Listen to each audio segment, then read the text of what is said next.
You see on the screen that I would say this panel is, for me, a little like contradicting, challenging, and quite interesting because we will be talking about the data protection officers, about the data protection and law enforcement authorities. And in many cases, when we look into the real life, then there is a very contradictive, I would say, thoughts about the data protection in law enforcement. When you ask some policemen or prosecutors, and normally what I have experienced in my life when I ask them that, do you have a data? And they say, no, no, no, only criminal cases. So no data, only criminal cases. And then in this area and atmosphere, when for the law enforcement authorities, the more data we have, the better. And the more information we collect, the better. The more we store them, the better, because that's how we can ensure security, we can investigate the case. And as well, here is the, some point, because as one of my friends who is prosecutor said, but if you have a dead body in the middle of the forest, you do not do nothing. You have to collect information to understand why it's there and who killed it. But nevertheless, for this very good aim to protect the society, as well for the police in the European Union, we have law enforcement directive, and the police and prosecutors and other law enforcement authorities have to implement data protection. According to the GDPR and law enforcement directive, there is one person who can help them, and as well enlighten them that still they do not have only criminal cases, they have a data, and they're data protection officers. And for me, this data protection officer role is very challenging in these institutions, because you could be like, a little bit of enemy, a little bit of outsider. And that's why in this panel, we will discuss and we will listen to the experience of people who are day by day really doing this, trying to inform and make the law enforcement authorities compliant with the data protection rules. And the first, with the presentation and his views on the role of the DPO will be Daniel Druver, the head of the data protection function of the Europol. So this is a big international organization, big challenges. Daniel, the floor is yours. Thank you very much for this kind introduction. Thank you also for the honor to present here on a panel with such distinguished colleagues. But also a huge thank you to CPDP to host again the Europol Data Protection Experts Network. And if you allow me, I just briefly would like to give the floor to my colleague Matthias Sudobnik for 2-3 sentences just to give you brief information about the network. Matthias, if you would. Yeah, hello everyone. As Dan already said, the IN is Europol Data Protection Expert Network. I hope most of you know already what it is. It's a collaboration platform which brings together different stakeholders, law enforcement, private sector, academia, but also civil society. And of course, we also make every year the most exciting conference. This year, it's in Valletta. It's called Red Light, Green Light, Reducing Complexity and Increased Speed and Defending European Values. And as you know, or people which are aware of it, we always have some kind of wipe behind things. We have some kind of a wipe behind our title.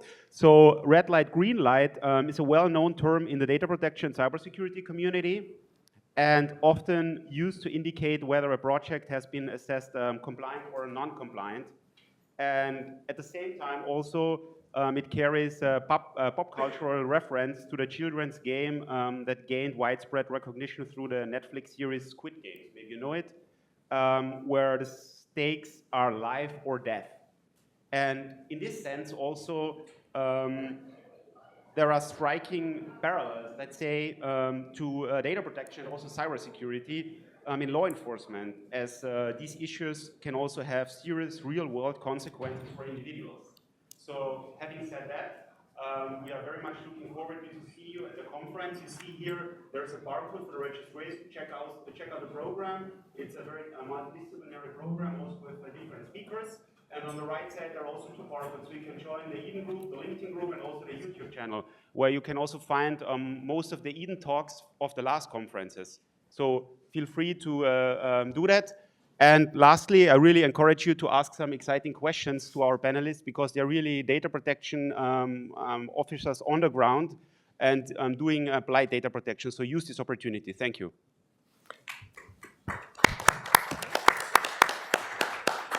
Thank you very much, Matthias. So once again, thank you for the kind introduction. My name is Daniel Drewer. I'm the Data Protection Officer at Europol. Europol is the law enforcement agency based in The Hague in the Netherlands, responsible EU agencies for law enforcement cooperation. And I'm honored to talk through some of the thoughts that I have when we talk about data protection officers in blue. So the data protection officers that work in law enforcement and under the not only the law enforcement directive, but we have also data protection officers of the passenger information units. We have data protection officers of the financial intelligence units. We have data protection officers, as we have two here on the panel, from the national police. So if we talk about law enforcement data protection officers, we see actually a wide group in the meantime, a growing group, and in my opinion, a profession that is still evolving, that is not at the end of the stage where we can say data protection in law enforcement have a clear profile, clearly defined profile, and everyone knows actually what the other data protection officer does. Next slide, please. I can do it myself. Do it yourself. That is the... No, I cannot do it. Maybe. I tried my best, but... So on the next slide, you see actually the main responsibility of the data protection officer at Europol. And you see this is quite wide. So the data protection officer has to ensure that the rights and freedoms of data subjects, so the rights and freedoms of data subjects, so not only data protection, the rights and freedoms of data subjects are not adversely affected by processing operations. So this you find in Article 41b of the Europol regulation. And it's clear that this is not only about data protection, but it is actually about the protection of citizens.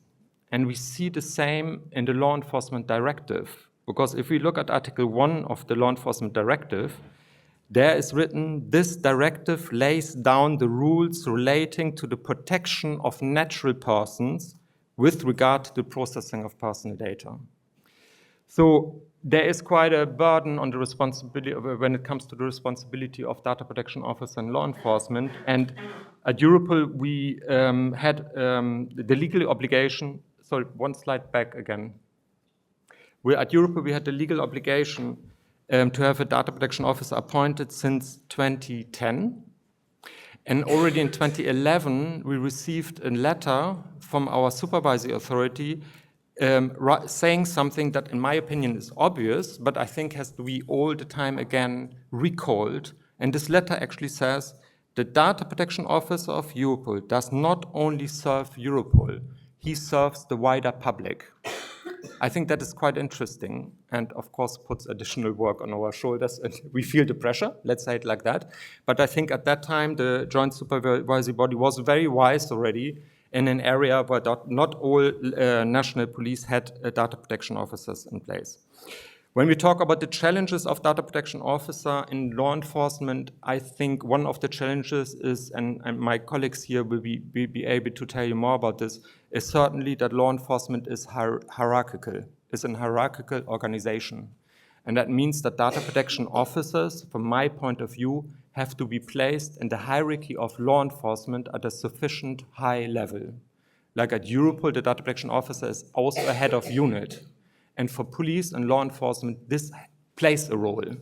You can always say this is an independent function, but it is also important that this data protection officer has a place in the hierarchy that allows this data protection officer to go straight away to the head of the agency and make the data protection points if necessary.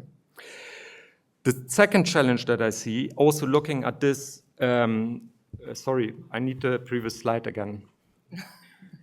If you look at this slide, the second challenge that I see is the colleague that is appointed as data protection officer has to have a very wide knowledge portfolio to fulfill this. Where does this knowledge come from? Because you have one data protection officer, Jenny. So also if you look at the law enforcement directive, you will have a data protection officer for each of the police law enforcement agencies. Is there training for law enforcement data protection officer in the European Union? No, there's not. There has been a survey at CPOL, the police academy for law enforcement officers in the European Union. 20,000 police officers were asked, what do you think fundamental rights, in terms of fundamental rights, what is the most important for you to get trained? That was the survey. More than 80% of the police officers answered data protection of all fundamental rights. So we have to, in my opinion, that is one of the challenge. There needs to be more training offered to law enforcement data protection officers. We have, of course, what I can see, but please correct me if I'm wrong, there's one seminar of the European Law Academy on the law enforcement directive. That's it, 2 days per year on this very important instrument for law enforcement data protection officers. And of course, then, as Matthias said, we have the Eden Conference, but that is more networking. Of course, you learn something, but that is a networking event, which of course is also very, very important. Now, please, next slide. So this slide, I keep it very brief because, and this is just the proposal here, I think the canary should be on the heraldic shield of data protection officer in general, but in particular of data protection officer working in a law enforcement environment. Why is that? First of all, I mean, of course, you know the story about the canary that warns the miner of a poisonous environment, of the zone zero in a mine. The canary is an insider. We are all three that are here, we are insiders to our agency. We are all three there to warn the controller if situation gets risky. We all three depend on the controller, that the controller takes care that we can do our job, because we cannot do this ourselves. There must be somebody voucher and support the data protection officer. And this is the controller on the one side, but also the supervision. The canary is taken by the miner into the mine because the miner wants the canary to warn him. So we also need a culture in law enforcement that allows for independent view. And this culture must be fostered so that the leadership in a police agency like in mine requests the independent view of the data protection officer. The canary acts alone, as far as I know, that there's always one bird, but I might be wrong. Alone means basically, independent. While the data protection officers are independent, you know that. Still, I would like to say independency, particular in an area where we work, very sensitive area, is a double-edged sword. So you can be independent in the sense that they say you are independent, so you get your independent office and you do everything independent, and that's it. And then you are there as a data protection officer and you have to run behind the information because you are independent. Nobody has to inform you, you are independent. So that's why I think that, and there I would like then indeed to ask for the next slide. If we talk about independency is important, but I think this one is the most important for us. And I put here the Article 41A of the Europol regulation on the screen. And there's written, Europol shall ensure that the data protection officer is involved properly and in a timely manner in all issues which relate to the protection of personal data. This is, in my opinion, the strongest safeguard for the work of a data protection officer. Stronger than independency, stronger than the possibility to escalate matters to the hierarchy. Because this means basically, still you have to be in the information flow of the law enforcement agency, but the controller has to involve you actively in this.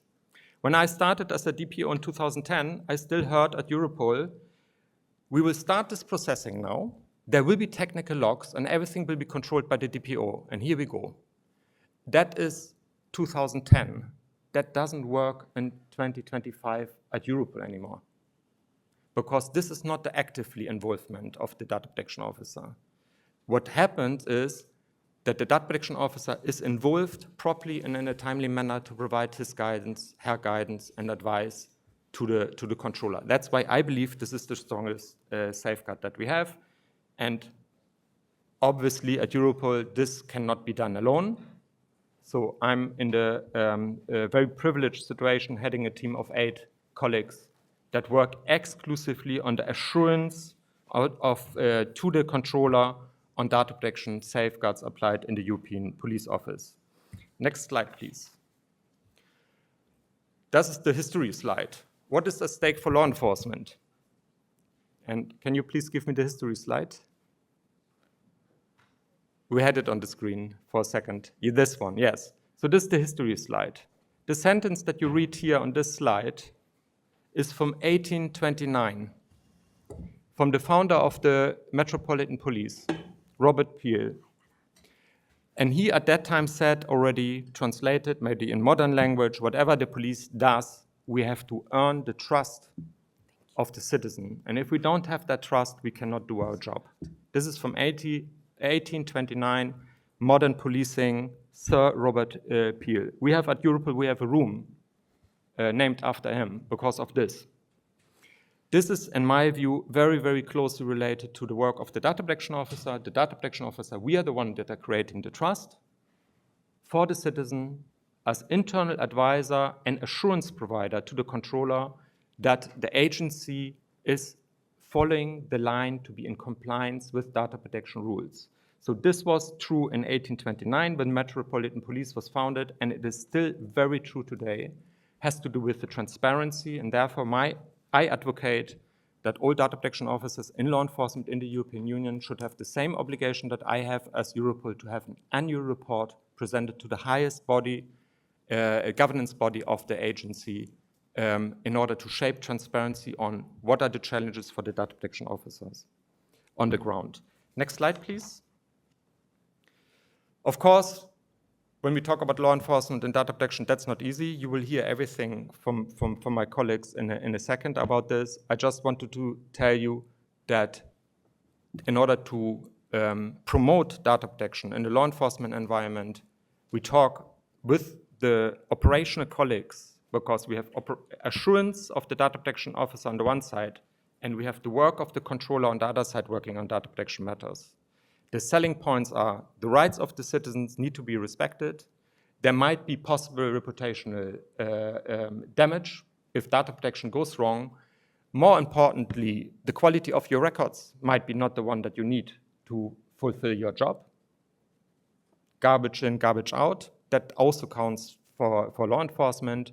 There's liability, and there are liability cases. And the last point, which is important for Europol, it is a potential failure of multinational police investigations because we cannot use the personal data, actually. These are our selling points. Next slide, please.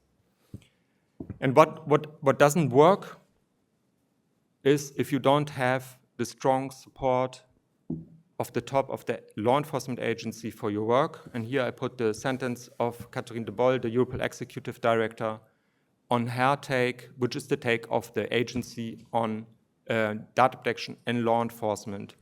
The success of the law enforcement has to go hand in hand with guaranteeing the privacy of the citizen. That is our take on this, and this is what is promoted by the Europol director, and I think that is very important. Otherwise, as a data protection officer, you cannot do your job. I'm coming to the last slide. Please, yes, thank you. And that is, well, I started by saying, well, there might be a knowledge gap for the data protection officer in the police that needs to be filled, also considering that in the law enforcement directive is written, the knowledge of the appointed data protection officer should be linked to the sensitivity and the criticality of the processing operations in that agency. And to close this knowledge gap, I strongly believe cooperation between the data protection law enforcement officers is very important. At Europol, we have the Data Protection Officer Law Enforcement Working Group. So all EU police forces, data protection officers meet at Europol, sharing knowledge, but it is an operational meeting. I always say there's no difference between that working group and a working group of experts in the fight against the production of synthetic drugs. There is no difference from a Europol point of view. These are data protection officers, they're operational, and they meet here in an operational working group. Then, to be complete, we have also the data protection officers of Eurojust, Frontex, Europol, and all the agencies in the Justice and Home Affairs area that also meet and have their working group and talking about specific challenges in the JHA area, and of course the data protection experts network. And with this, thank you very much. I would like to close my presentation. Thank you. Thank you, Daniel. It was indeed the presentation that gave a lot of the thoughts, and we have seen now the image of the role of the DPO in the big international organization like Europol, which collects all the data from all the national member states, all the member states. Now we will go to the member state, to the national authorities, to the national countries, and Marjolein Lawrence will present us the role of the DPO in Dutch police. Marjolein? Yes. Thank you. Thank you very much for the invitation to speak here. I have prepared 4 sheets for you, and the last one states all the statements I'd like to make.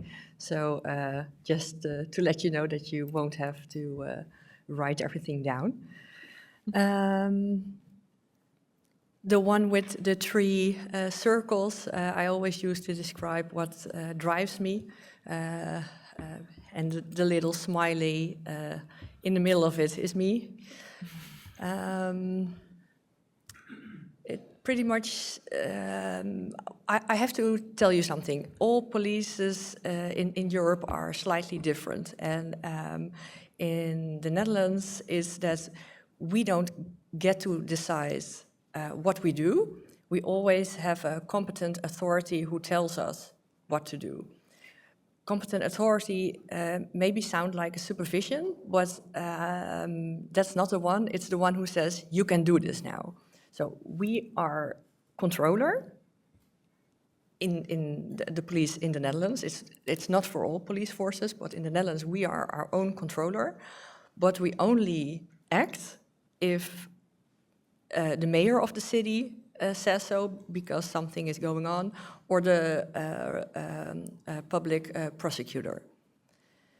So that's a bit hard because when something goes wrong or we do something we're not allowed, according to LED, whose fault is it? Is it the police fault, or wasn't the mayor allowed to ask us that? Now, and we already had one fine of the DPA about the use of cars with cameras on it, and we got the fine as the police, but it was actually the mayor who told us to do it. So that's a bit different. I want to tell you something about the logo. Maybe you see that it's, some people think it's a croque monsieur or a tosti or something. It isn't. It is actually a law book and a firing grenade. And because we are not the ones who say who is bad or not, or doing the weighing. No, we follow the law. And it's so heavy to us, that book, that the O has dropped down. So that is the story behind it. Next slide, please. I'm really happy to tell something about our role because we're pretty unknown and therefore maybe also a bit unloved. And we really need you because if you, the outside world, don't ask the controller if they have checked with us, who's going to do it? So I see all the time researchers or PhD candidates or, well, you name it, and about things we do as a police force, but nobody says, hey, you're now signing something have you checked with your DPO whether this is even legal? So we need you there. And when I think about the LED or the GDPR, I always have to think about seatbelts, because, well, as the picture shows, a long, long time ago, people didn't use it, and it wasn't mandatory, and you couldn't make it mandatory, but because it wasn't invented yet. But it had to be safer, so the industry got to invent it. And now it's, of course, really safe. And it's, of course, hey, you cannot make something mandatory that you didn't invent it yet, but that's, I think, the idea behind the open standards of the LED and the GDPR. Because you want to make it safe, but what is safe nowadays? So you have to weigh it out. And also, maybe you need fines at first, but then after a time, like now, everybody wants to use the seatbelts, right? You just want to be safe, and I hope the LED and GDPR also have that effect, that you just want to protect yourself. Then about the no dogs allowed and the other one, and it says in Dutch, take each other into account. Which one, I'd like to see a hand for the people who think that the first one, no, that the second one is more friendly. More friendly, yeah.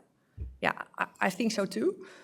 But it's also very hard, because what is take each other into account?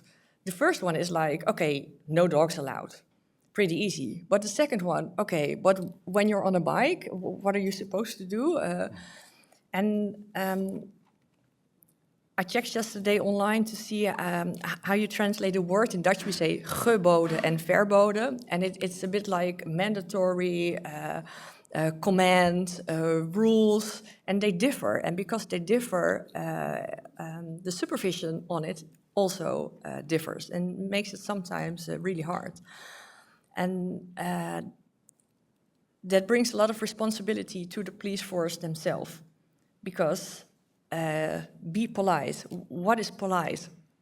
You have to think about it yourself, and you have to be able to show to the other one, I thought about it. I think it's really polite to offer you food or whatever. And it's about showing that you have thought about it. And that is like the reverse burden of proof, which is in the LED as well as in the GDPR, and is really important.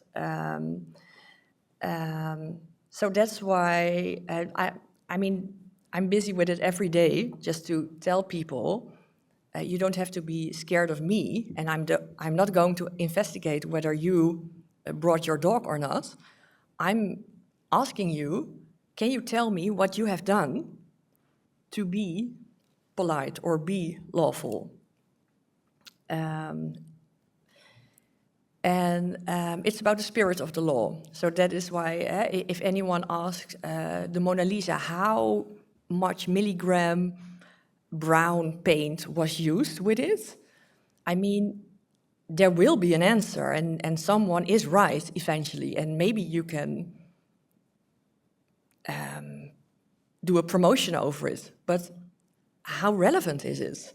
And sometimes I think it's also, case law is important, but it's especially important when it affects people and civil liberty rights, not only to write about it in cool books, but it is something, you know. Due to the time, I say, let's do the other slide, please.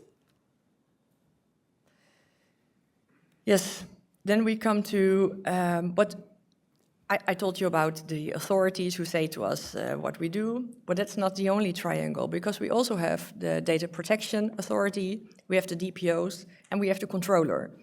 And we're thinking, who decides what is okay?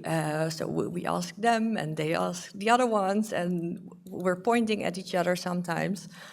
And it's sometimes hard, and it's also, yeah, I'm sorry, I just have to say it, with great power comes great responsibility. And that is really, really the case for the police force.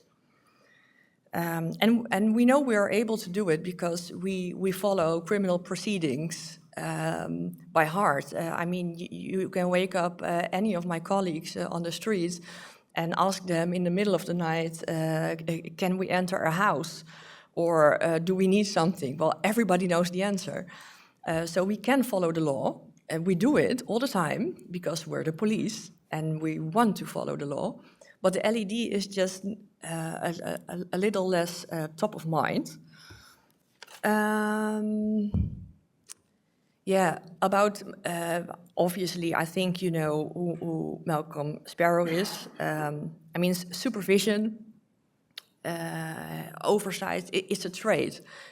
There's science behind this. There's actually more science than legal science. I'm sorry. So we need to use it, and Sparrow thought a lot about supervision, and he said, well, you have things that are illegal by law, and you have things that cause harm, and where they intertwine, overlap. Everybody likes the supervision who points that out. Nobody is against it, but it gets hard when it's on the one side, because people say, well, you're nitpicking. Okay, it's not according to the law, but it doesn't harm anyone, so why are you focusing on that? And the other one is like, okay, it's really harmful, I know, but hey, it's the law, so if you want to change it, then go to the lawmaker. So, and for me, personally, as a DPO, I feel the need to sometimes say or have an opinion about, okay, maybe this isn't really in the law, but we know it's really harmful, so think about it. Sometimes I feel like Tom Cruise shouting out to the commissioner, help me help you. It's an up and down obligation, and it's really hard, and I'm not doing it for myself, I'm doing it for them, and they can just say, okay, I thought about this, and I'm writing down why I'm not going to do it, but they at least have to hear me out, and that sometimes is really hard. So I'm like the best friend you don't want to call because you know they will be honest to you. Yeah. And yeah, we have a thing in Holland where we think that the DPO is not really in the first 3 lines of defense, but a bit a part of it. And also because our focus is different. We're not only focusing on the risk to the police force, but also for the citizens. Yeah. Just to say about the canary in the coal mine, I thought about it and I thought, what can we learn about taking care of canaries? Well, we know that if they're alone, they die. I'm no longer alone. I have 1 colleague now for the whole police. So I'm very happy. But obviously it's way too, it's bizarre. But I also learned that if you put 2 male canaries together, they will fight. So maybe take a mental note of it. And I also put a picture in it of Cassandra, who, as you will know, is always right but never believes. And we talk about it a lot, like, do you have to prepare yourself to say things better, or do you just have to be right? Okay, then go to the last sheet, and there's everything I wanted to say. So it's a bit small, but I promised you that I will say it all. And if you have questions later, then find me. Yeah, thank you.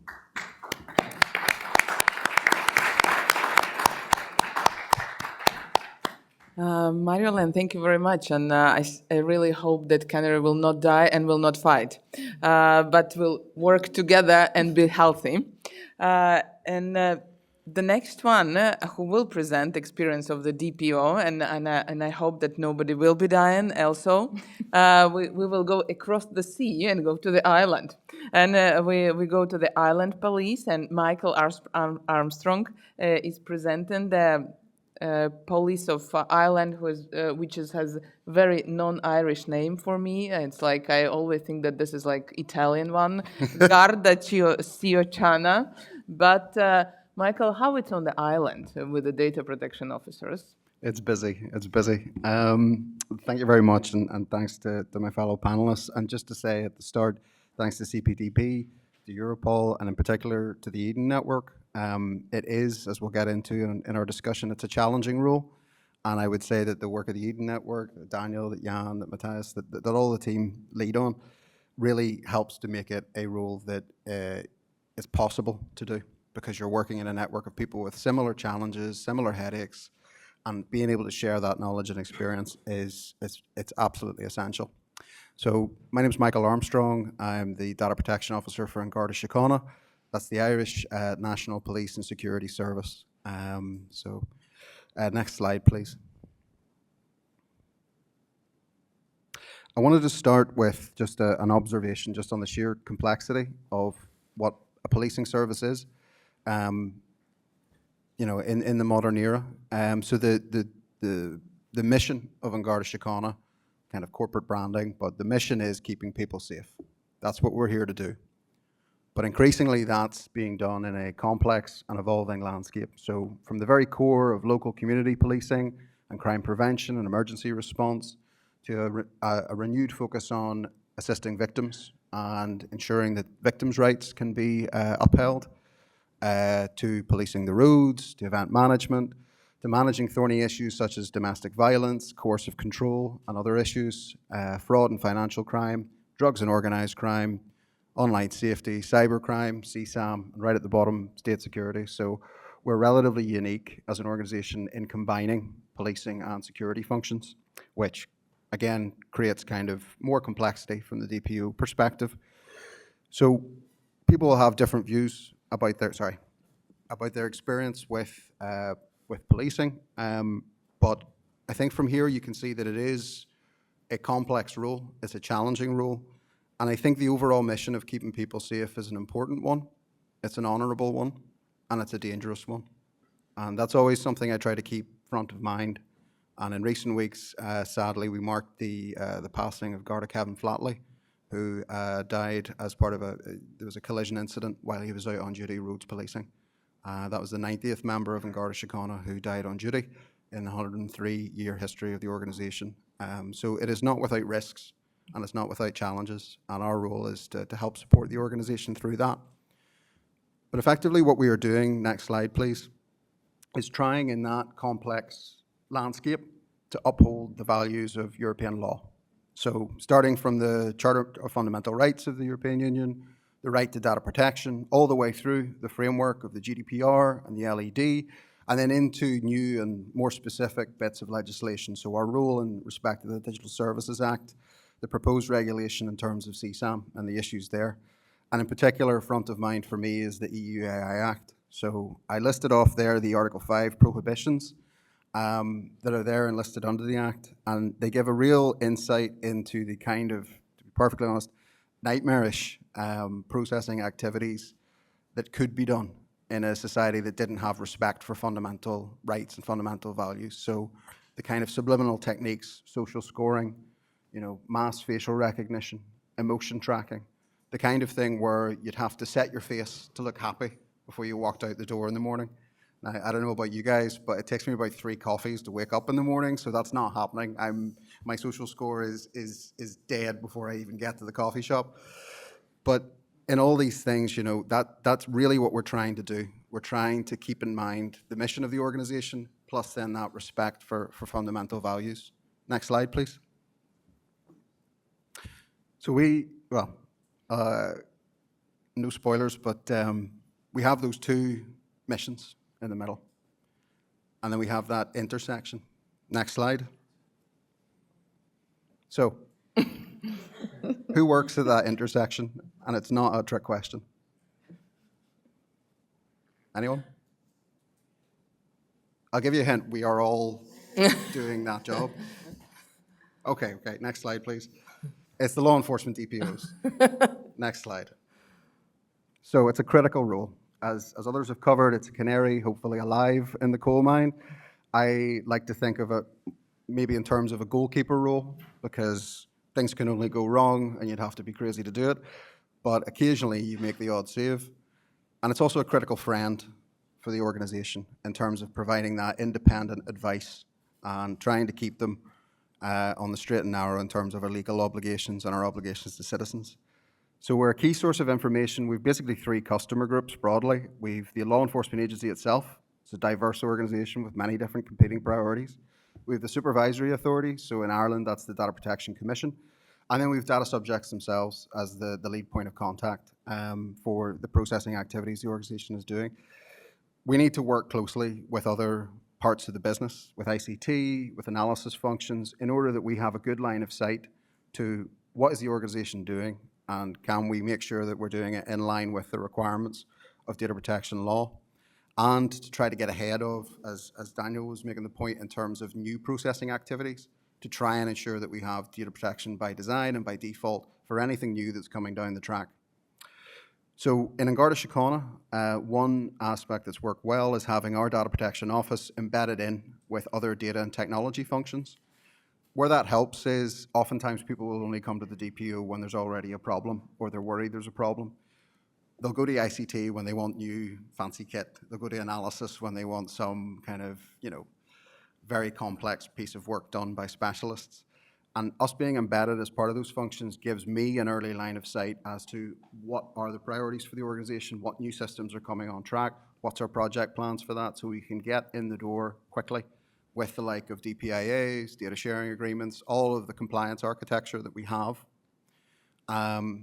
It's a very helpful way for the DPO to be fitted in to the wider organization.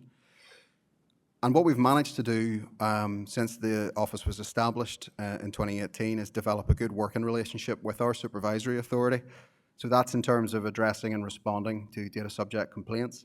Very proud of the work of the team. We centralize and manage all subject access requests received by the organization. So we get roughly about 5,000 to 6,000 a year.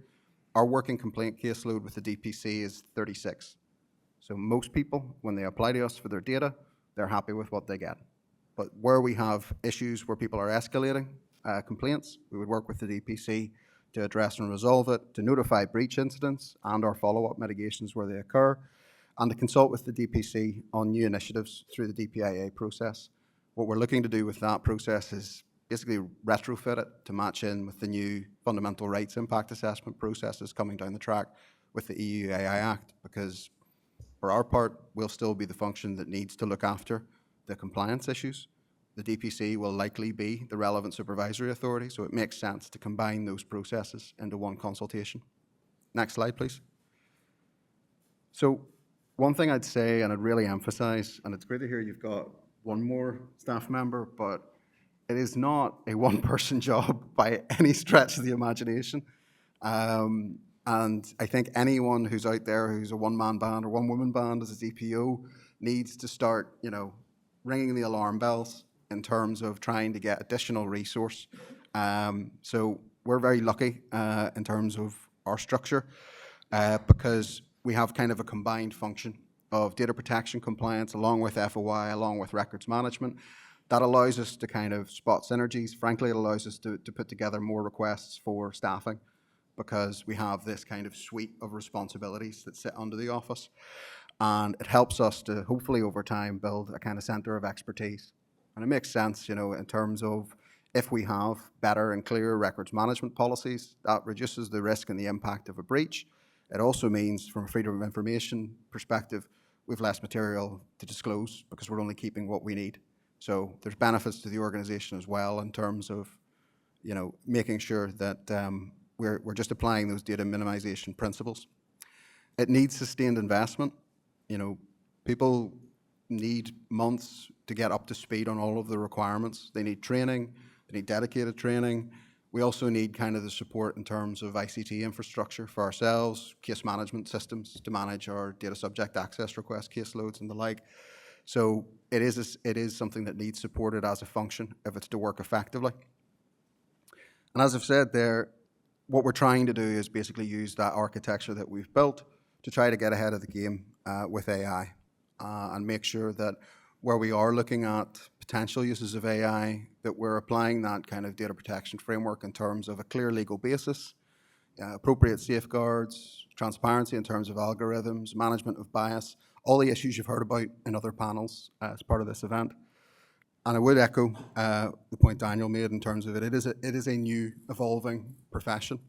But in my view, it's absolutely critical for ensuring ethical and accountable behaviour by police services in the digital age. Thanks.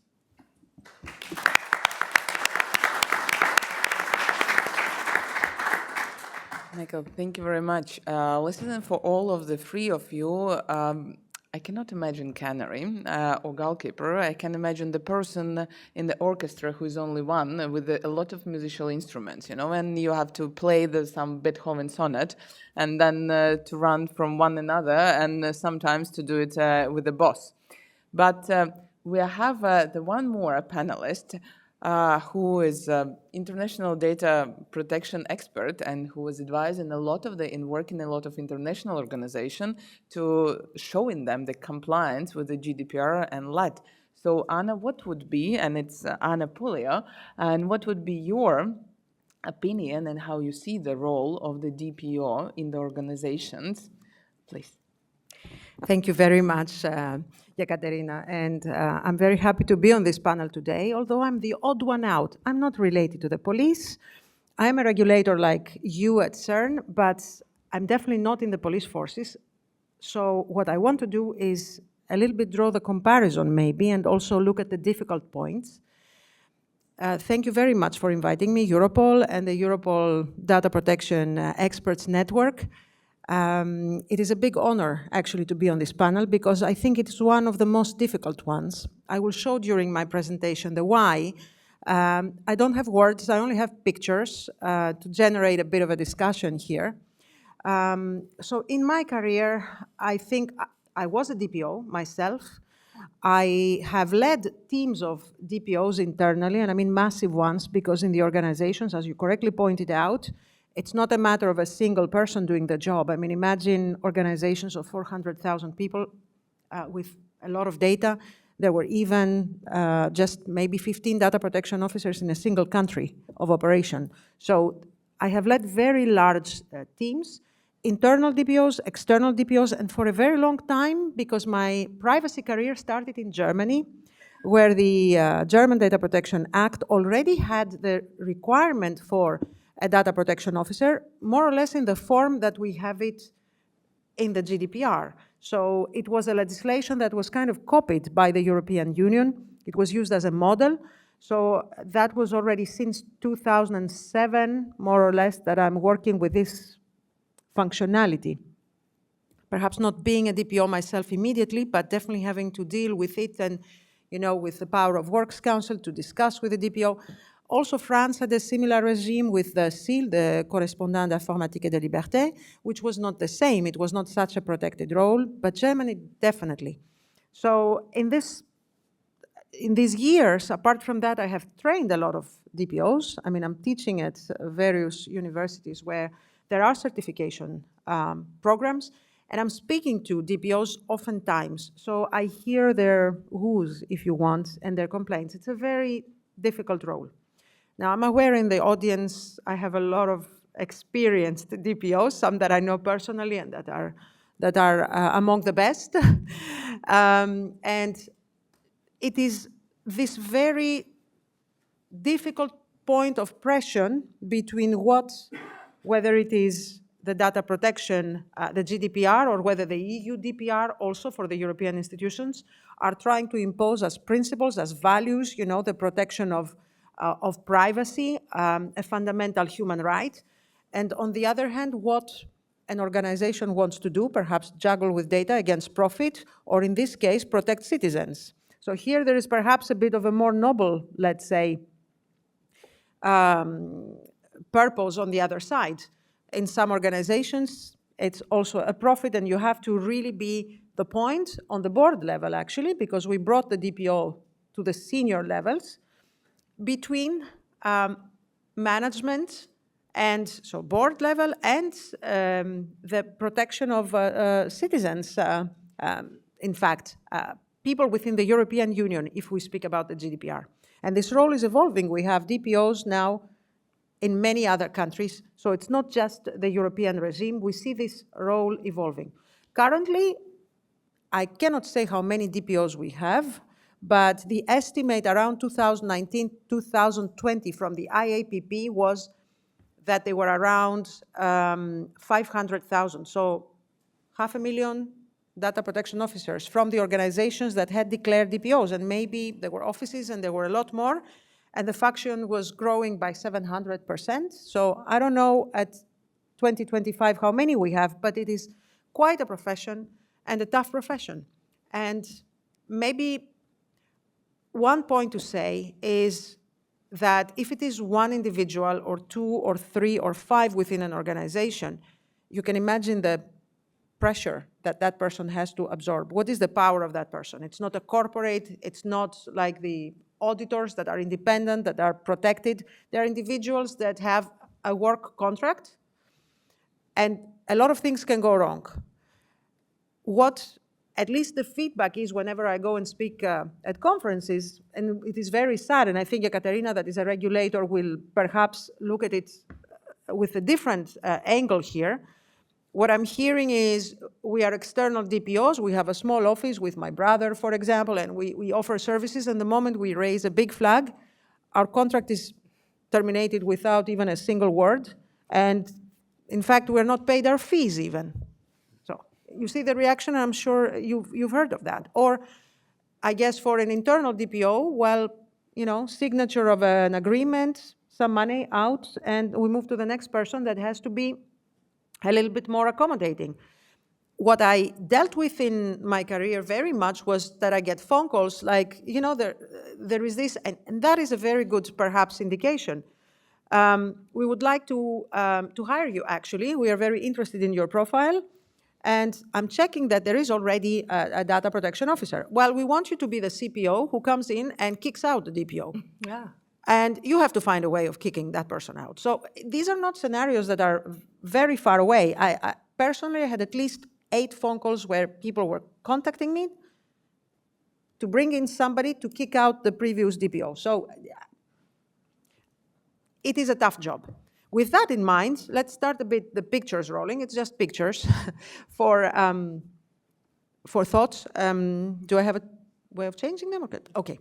So it's how it all started, right? I think when we started speaking about privacy, we all have in mind 1984, that was written decades ago, almost a century by now, almost, by George Orwell.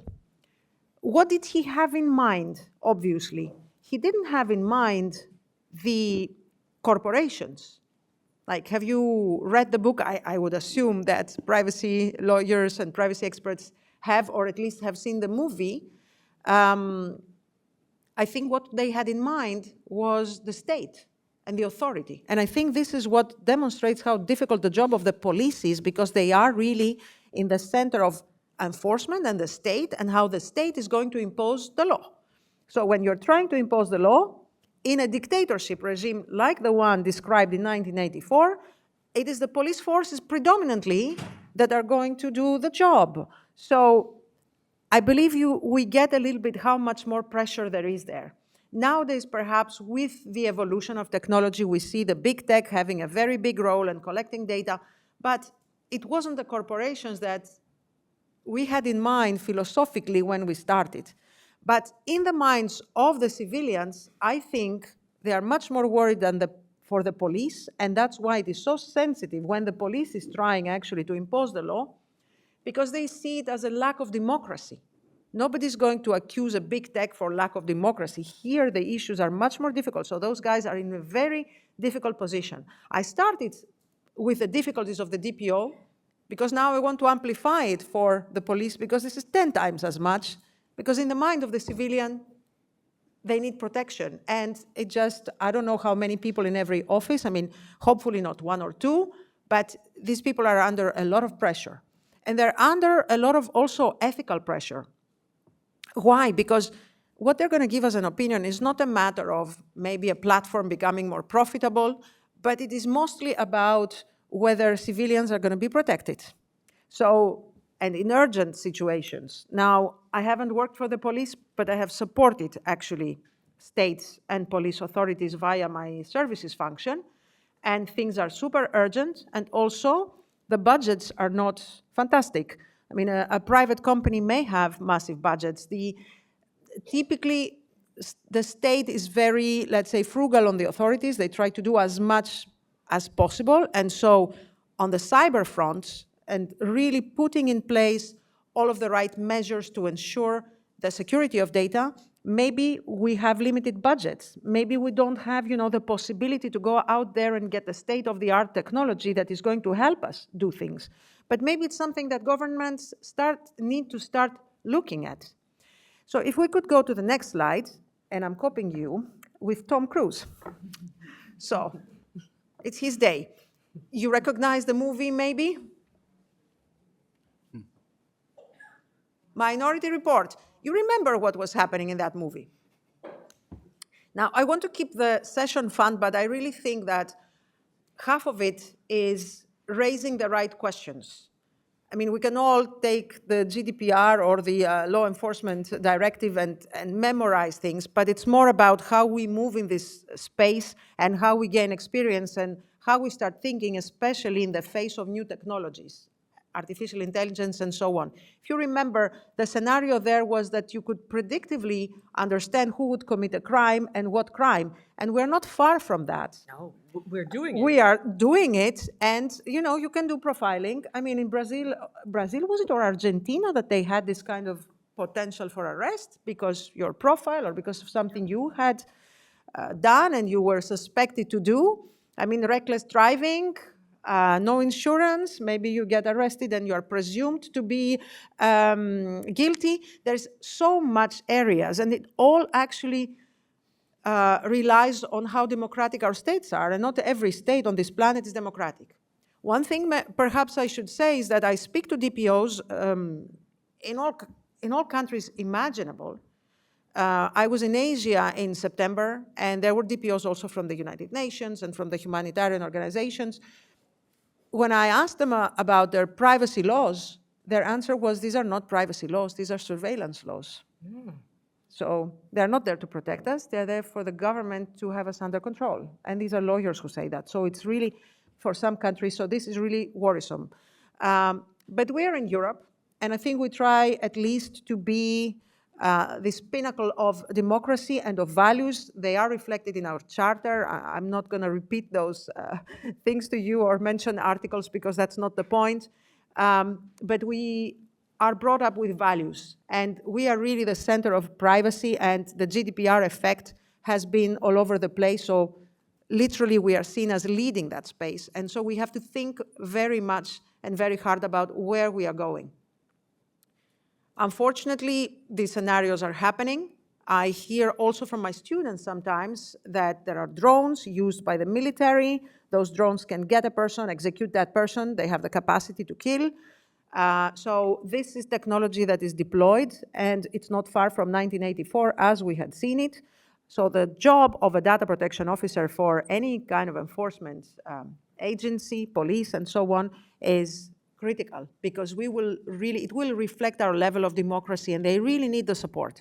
If we could go to the next slide. So one question is always, and I had that very much at the European Parliament. There were a lot of MEPs asking the question, can we, where does your heart lie? I mean, are we going to have safety, security in Europe? Are you going to support more the police? Or are you going to support the citizens? And there is a division between the left and the right, and really they don't understand that both are important. And a DPO every day, for multiple times sometimes, has to decide among the two in what we call a balancing act. So it's questions that we need to raise. I mean, Does anybody really want to breach the privacy rights of an individual without any reason? I wouldn't think so. I think the good intentions are there. Do we, as European citizens, on the other hand, want that we have no safety, that anybody can be circulating around and committing crimes? No, and we have a lot of e-crime, actually. There is sextortion happening. I mean, the victims are already 10, 11-year-old children via the internet. I mean, these are serious crimes. So definitely we want to have security, but at the same time, we want privacy rights to be respected. So the balancing act is simple in theory, difficult in practice. It's the question, I mean, is that necessary, actually, that we are a little bit intrusive here? And if the answer is yes, there's the second answer that is coming. Are we being proportionate? I mean, what we are doing, is it proportionate to what we are trying to achieve? And let's say the answer is yes, or we try to structure at least how we are going to access data and process data with the principle of proportionality. Still, we have to ask, are we perhaps maybe a little bit too intrusive and we need to put as many measures in place, maybe perform a data privacy impact assessment, but we have to go with care. And it's, I believe, the golden point for the police, because we can speak a lot about principles, but transparency is not that easy for enforcement agencies. It's not as if they're going to put on a website what they're going to do with police operations. There is a very delicate point where transparency, which for me is one of the most important principles, perhaps is not that easy. So how do we deal with that? Not having transparency externally doesn't mean that we do things in an opaque way internally. So within the police authority, there could be rules about accesses. There could be specific governance. There should be various organizational measures about who accesses what and how, and this can be proven at any moment, especially when they are challenged in a court of justice. The courts are a very important point for the application of the privacy legislation. We can say whatever, but there's always some conflicting point to discuss among authorities, citizens that are complaining, among corporations, police agencies, and the likes. But you know that the European Court of Justice is very active with cases because citizens are going to actually complain. We have important jurisprudence already in January about getting biometric data. Now we have with France, if you refuse to give your data, maybe you can be arrested, and so that's also under question. So we have all this jurisprudence that is important. I'm happy personally that the European Court of Justice is clarifying a lot of points, but as you can understand, as a DPO, you have to follow all this and technological developments. So technology can be challenging. It can lead to crime. You have seen the Brad Pitt that defrauded a lady of, I don't know, was it 200,000 or more? More, 600,000 maybe, that he got from her. I mean, AI pretending it was Brad Pitt in love. But so new types of crime. So a DPO in the police forces needs to also follow the technology and understand how certain technologies can evolve. But I want to close this with a funny part, if a video is going to be played, because I always like leaving on a funny note what are serious discussions. But technology is there to maybe raise a lot of questions for us and make things difficult and help scammers. But on the other hand, I believe that the police is going to be increasingly looking at tools that is going to help the police actually do their job better. So technology is going to start coming, and so I believe the DPOs are going to be called as the most experienced, same as the DPAs, Ekaterina, to really explain and to review technology that may be necessary. So if the video can be played, maybe we can click on it. No.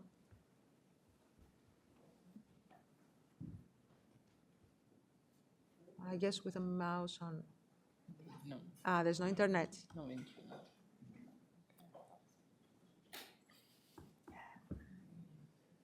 So. If it doesn't work, I can explain what it is, and I would recommend that you see it. But so there is, I I believe it's Virgin, O2 Virgin company in the UK, that has created an AI granny. So her name is Desi. This is an old lady, and she is completely AI generated. Okay, a very nice, sweet lady. She has a lot of hobbies like bird watching, knitting, and so on, and making pastries. She doesn't exist, of course. So her job is to scam the scammers. So the authorities in the UK have kind of used her phone number or some phone numbers in well-known databases that are taken by criminals. So a phone number that is, obviously not a telephone number for a real person, is put on those databases. And then Desi is actually responding, it's an AI. Oh, sorry. Is responding actually to AI by talking to them for about an hour about her interests. So prohibiting them from actually scamming other people. And it's pretty funny what she does. And she's not just one, she's replicated 100,000 times. Thank you. Thank you, Anna.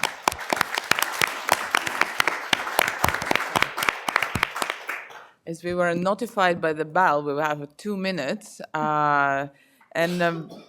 honestly, I would be like to take some questions, and I see already raising hand, but maybe just one question, and I'll try to be quick. So nice talks, but zero self-criticism. So my question is like, you're the data protection agencies for Europol, for example. How should we trust you if you're unable to handle your own data protection seriously? I mean, I could read out of news, you lost your own files, you have been hacked, the Dutch police have been hacked. The list goes endlessly long. So what would you do about that if you are unable to handle your own data? How do you want to handle citizen data in any proper manner? So yeah, that's the part. I mean, you. Okay, we understood your question. Yeah. As we have 2 minutes, there was another question. Yeah. And sorry, just this two because we have no time. I wanted to ask about so the intention behind a lot of privacy laws, balance transparency, which you've spoken about, upholding rights, but a huge part is accountability. So I wanted to understand, and where we're seeing an increase in mass surveillance, and in London, you've mentioned that there is now the ability to profile through facial recognition, criminal intent, and people are being arrested on the street. We've also seen through the freedom of expression and protest that that's being cracked down. So I wanted to understand how is, at the start you mentioned public support or public trust. How is that balanced in the assessments you make as you use increasing technologies? Okay, then I will give the floor to Daniel, and then, if honestly, I will allow myself to comment as well on the things as a head of the Data Protection Authority. Well, thank you for both questions. And I mean, you heard that my colleagues and myself, we talked a lot about trust. Your questions that you ask here are justified. Absolutely. I think you related to specific cases that I'm not aware of. So maybe you approach me directly after the session on this. But I mean, trust is the most important, and especially related to the second question that was asked. I think the fact that here data protection officers of law enforcement authorities are in a public conference and talk about the work is already, I think, one of the cornerstones of the trust and transparency that is provided by the law enforcement authorities. I think if I can ask you, sorry? Okay, yeah, but yes, but I'm with you. The accountability is on the side of the controller and the data protection officers that are here on stage. They support the controller in this. And we deliberately created this panel by talking about the challenges of data protection officers in the law enforcement environment. And I think you understood from the presentations that you heard, there are numerous challenges on this. And you also, I think, understood that there's very hard work done on this. I think it was Anna talking about military drones. correct me if I'm wrong, but do we have a panel on CPDP on data protection and defense? No. While here you have one on police on data protection, and it's not the first time that we have this. We do this every year. If you like the session, please write to Professor Paul de Hert and ask, give them 2 or 3 hours, and then we can go in all the details. We can, of course, police has data breaches. Everybody has data breaches. Yes, everybody, private sector, public sector, everywhere you find data breaches. I and can then, give but a this is figure. a question. I can give a figure, Yeah, Daniel. please. You know, from the private sector, several years ago, you know, we have about 3 billion hacking attacks per year. Just to give you an idea. And there is firewalls. And in fact, you know, the thing is how much you do of it. In a private organization, I have about a big one. I have at least 2 breaches per week. It's everywhere. I mean, if anybody has illusions that there are some watertight organizations that don't have breaches, they don't exist. The thing is, what do you do with this breach and how much it can affect you? So it's the measures. I mean, it's very nice to think that there aren't, but you will have breaches. Can I, if I may, sorry, can I just come in on this one? You want a challenge in that area in law enforcement? I give you a challenge. You know what is the real challenge of data protection officer in law enforcement is? That we have cybersecurity officers, we have security officers, we have internal auditors, we have fundamental rights officers, we have chief artificial intelligence officers. All of them working on what? Protection of your data. And there's just one that is an assurance provider, and that is the data protection officer. And I think that is important. And that's why you have here the key persons on stage. You can discuss data breaches with the security officers and information security officers. There are plenty. This kind of technical discussion can take place. But if you want assurance, that assurance is given by one function to the management of a police agency, this is done by us here. Sorry. Sorry. Give the floor to Michael and Lauren. And we could use your help. So if you could help us and ask the controller, hey, I see a new idea. Have you talked about it with your DPO? Then you're really helping us. So just take it into account. I wanted to address specifically the point about surveillance and facial recognition in terms of how do you get to trust, accountability, transparency with all of that. So there's 2 elements to it. One is your governing legislation. So it's quite clear in the European context, you know, your legal basis has to be clear, precise, foreseeable. And in Ireland, we're working on legislation at the minute in terms of what are the rules governing advanced processing of biometric data by the police service, both in kind of post-processing and real-time processing. So that's the rules of the road that we have to work to. The other element at the actual coalface is the DPIA process, which includes, in our case, for large systems, consultation with the DPC. So you don't have to trust the policing service, you don't have to trust their DPO, but if they are engaging with the supervisory authority, you have an additional layer of independence in terms of checking that it is clearly legal and that there's appropriate safeguards for retention, minimization, use cases, and the rest. Thank you. I think that there's a last question as well opened this whole issue and challenge on DPO and law enforcement authorities. And if honestly, this is one thing that I wanted to say in my closing remarks, and I think that it's already said that even in the EDIN conference, when we are talking of the law enforcement, people have quite low trust. And you mentioned in your comment that there is breaches and you cannot save our data. The private companies do the same. But people does not care, mostly, what does Meta, Google, and they agree for all cookies, and they have still trust in the private companies, but they have small trust in the law enforcement authorities.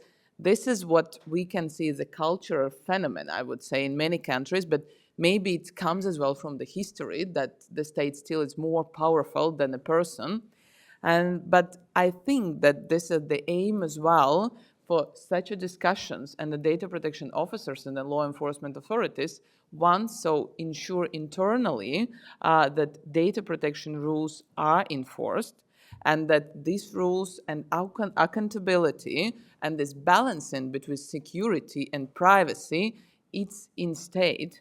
And the other thing that transparency, let's see the transparency in the law enforcement authority from the very logical thing,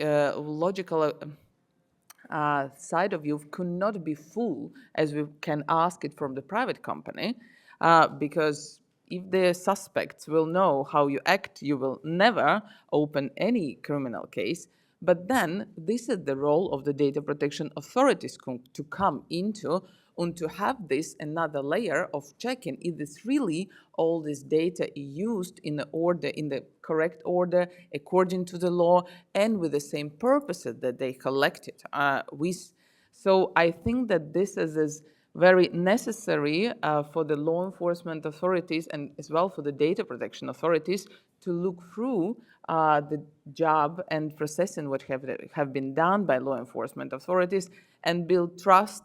But I would say as well that to build in trust, we need like more such a panels and discussion on the data protection of the law enforcement, because even if you see this conference, it's only one panel who looks into the law enforcement and the data protection, and there is a whole other bunch who looks on the GDPR.